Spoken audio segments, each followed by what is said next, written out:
Atonement Project blog. This is Aaliyah. I'm one of the facilitators of a creative writing workshop in Lansing. Um, yeah, and so I wanted to create this little vlog to talk about our experience when some Brazilians who work with theater and in prisons came to visit our workshop. These were amazing individuals. They had a lot of experience with theater, and especially working in, I think, men and women adult correctional facilities, and also in favelas, which are the villages in Brazil that are, I guess, run by drug lords. Yeah, so these individuals came, and they'd never really been to a community based workshop that especially focused on individuals who are coming out of incarceration. So they were really excited just to kind of see what we were about. So yeah, we made the drive a few weeks ago all the way up to Lansing, and we all had a lovely, lovely dinner together, which was really nice, and it gave us a chance to talk. And then we jumped right into the theater. We stuck with the theme of apology, which is really important because it's something I think that we can all relate to. We've all had to apologize. We've all been apologized to, and yeah, yeah. So just it was a topic that I think we all felt comfortable discussing, and especially with the language barrier, it was something just so common. So, anyways, we divided up into small groups, about groups of four, and we talked about this idea of apology and what an apology is, and what a genuine apology is.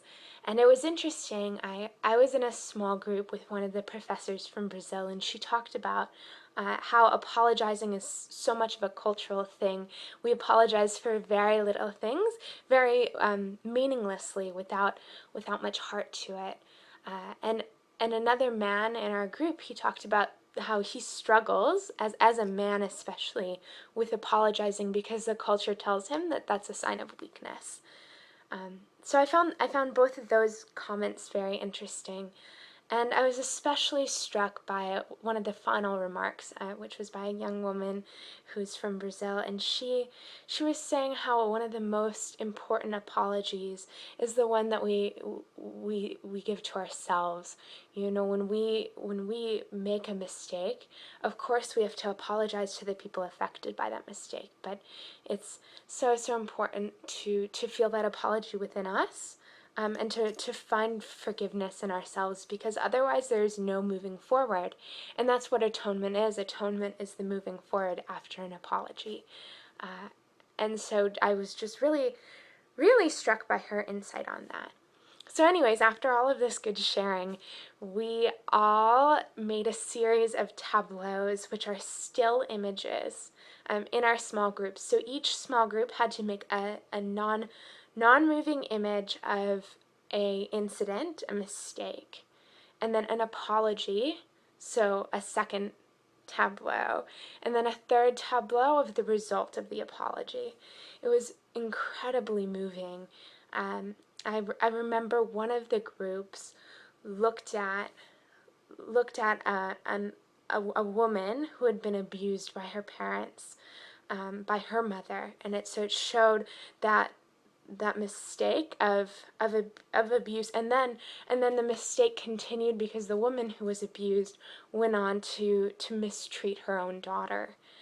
So they showed that in their tableau, and then they showed an apology, which was this woman apologizing to her daughter, and really breaking the cycle of abuse.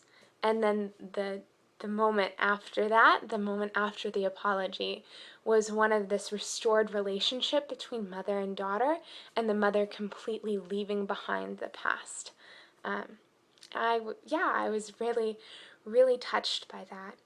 And yeah, I mean, all the tableaus were great. We saw about 4 or 5, I think, with all the groups, which was really lovely.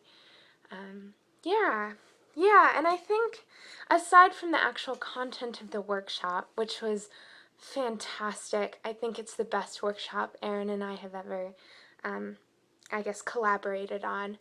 But I was really struck beyond that by the power of theater. This was the first time that we had done theater in our creative writing workshop.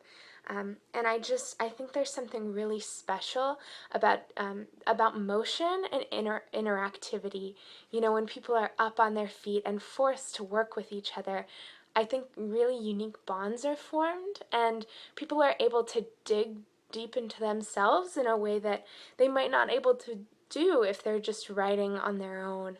Um, there's something I think about being vulnerable with other people who are also being vulnerable that just allows for a really supportive atmosphere and a lot of self-exploration. And I think as a workshop, we really got to see sides of each other that we had never seen before, and that was so important.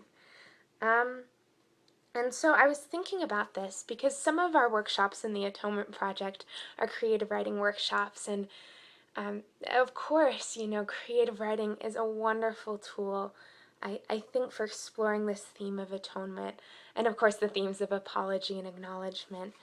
And so I was trying to brainstorm ways that we can take these ideas of being interactive and getting really involved in our work and apply them to creative writing. So I think instead of just isolating writing activities where an individual writes based off of a prompt and then shares what they wrote with everybody else, there may be some ways to make it even more interactive. One of those ways I was thinking of is, I think, reading aloud each other's work.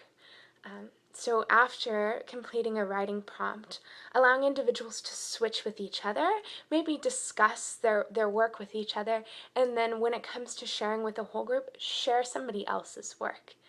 And I think just the connection in that could be really magical. And I also think perhaps theater can be tied into creative writing. Erin and I are hoping to do a workshop soon where we give people a writing exercise and then ask them to act it out in a small group, or pick one or two writing responses and act those out. And I think that's a really lovely way of tying in the drama with the writing. And then I was also thinking about group writing. That's something I've never really explored, but perhaps writing in a group could be really powerful and really, really effective. So those are just a few ideas that I've been thinking about. Yeah, and just to sum up the experience with the Brazilians and with our first theater workshop, I would like to say that I think it was really having that many people at our workshop for the first time that made it so special and unique. Having a diversity of experiences, having multiple languages spoken, it was a really magical experience, and I'm so grateful for it. It was one of the best in the Atonement Project for me thus far. So I guess to all of those who continue on with Atonement Project workshops, I would really wish that on them, that they get the opportunity to bring new and interesting people into their workshops, which will constantly change the energy and the atmosphere and allow for even more connection and growth. All right, thanks so much.